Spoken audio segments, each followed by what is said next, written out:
লেখাপড়ার সময় ছাত্র হিজবুল্লাহর কোন দায়িত্বে ছিলেন? যে আমি সারসিনা দারুস সুন্নাত আলিয়া মাদ্রাসায় যখন লেখাপড়া করছিলাম তখন আমি জয়েন্ট সেক্রেটারি ছিলাম। জয়েন্ট সেক্রেটারি অবস্থায় আমরা হিজবুল্লাহর, বাংলাদেশ ছাত্র হিজবুল্লাহর কাজও করেছি, আবার লেখাপড়াও করেছি। তার মানে ছাত্র হিজবুল্লাহ করলে তার লেখাপড়ার কোনো ক্ষতি হবে, ছাত্র হিজবুল্লাহ করলে তার পড়ালেখায় ভাটা পড়বে, এমনটি নয়। যে ছাত্র পড়ালেখায় ভালো, সে সংগঠনেও ভালো, সে ছাত্র আমলেও ভালো। এটা আমাদের শাইখের সারসিনা শরীফে হযরত পীর সাহেব হুজুর কেবলার এটাই বাণী। এই জন্য মনে রাখবেন যে ছাত্র সংগঠনে ভালো, সে লেখাপড়ায় ভালো। তবে ওই রকম সংগঠনকে আমরা সাপোর্ট করি না যে সংগঠনের জন্য জীবন দিয়ে দিবে অথচ লেখাপড়া বা এলমে দিনের ক্ষেত্রে তিনি হয়তোবা তিনি পিছনে পড়বেন, এমনটি যেন না হয়।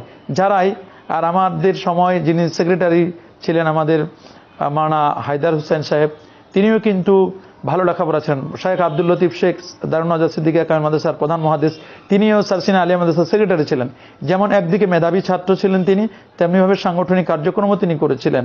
তাহলে যারাই সারসিনা মাদ্রাসার যারাই সুন্দর লেখাপড়া করতেন, যারা ভালো ছাত্র ছিল, যারা ট্যালেন্ট ছিলেন, মেধাবী ছিলেন, যারা টপ 10-এ টপ লিস্টে যারা আসতেন, তারাই কিন্তু ছাত্র হিজবুল্লাহর সংগঠন করতেন। এখন অনেকে মনে করেন যে এই সংগঠন করবে তারা যাদের মেধা কম, এটা নয়, বরং যারা মেধাবী তারাই তো সংগঠন করবেন। তাদের মেধাটাকে যেমনিভাবে বুখারী, মুসলিম, তিরমিজিতে কাজে লাগাবেন, ঠিক তেমনিভাবে তারা সংগঠনটাকে কিভাবে এগিয়ে নেওয়া যায় এই চেষ্টা করবেন। আপনারা জানেন যে বাংলাদেশ ছাত্র হিজবুল্লাহ এটি অরাজনৈতিক একটি সংগঠন। এই সংগঠনকে যারা খেদমত করেন, এই সংগঠনে যারা কাজ করেন, ছাত্রদেরকে সাংগঠনিক দক্ষতা তাদেরকে দক্ষ করে তোলেন, নিঃসন্দেহে আদ-দাল্লু আলাল খায়রি কাফাইলিহি এর সওয়াবটি পাবেন এবং আজীবনে ছাত্রগুলো আপনাকে স্মরণ করবেন। আমরা আমাদের উস্তাদদেরকে স্মরণ করি, বিশেষ করে আমাদের সারসিনা মাদ্রাসার যিনি সহকারী অধ্যাপক ছিলেন, এখন রিটায়ার্ড করেছেন, আমাদের উস্তাজুল আসাতিজা আল্লামা রফিকুল্লাহ নেসারি হুজুর মাদ্দাজিল্লাহুল আলী, তিনি এখনও আল্লাহ তাআলা হায়াতে বাঁচিয়ে রেখেছেন।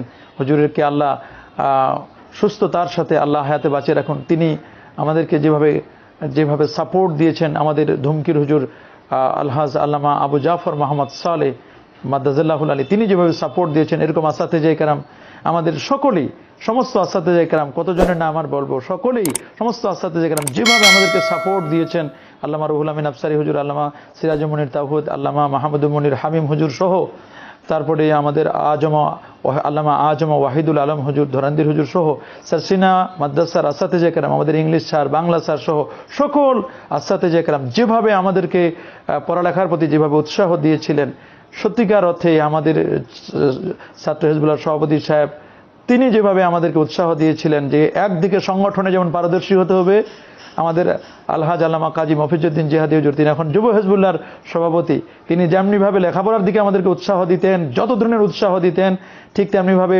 আমাদেরকে সংগঠনে উৎসাহ দিতেন, লেখাপড়া উৎসাহ দিতেন এবং যত ধরনের প্রণোদনের চেষ্টা তিনি করতেন ছাত্রদেরকে যেভাবে, এবং এত মায়া করতেন, এত মহব্বত করতেন আমাদের আসাতেজায়ে কেরাম, সত্যিকার এটি বিরল। তাহলে আমরা যেমনিভাবে ছাত্র হিজবুল্লাহর কাজও করেছি, ঠিক তেমনিভাবে আমরা লেখাপড়ার ক্ষেত্রেও আমরা বুখারী খতম, তিরমিজি খতম, জাল্লান শরীফ উস্তাদের কাছে জেনে জেনে খতম করার চেষ্টা করেছি।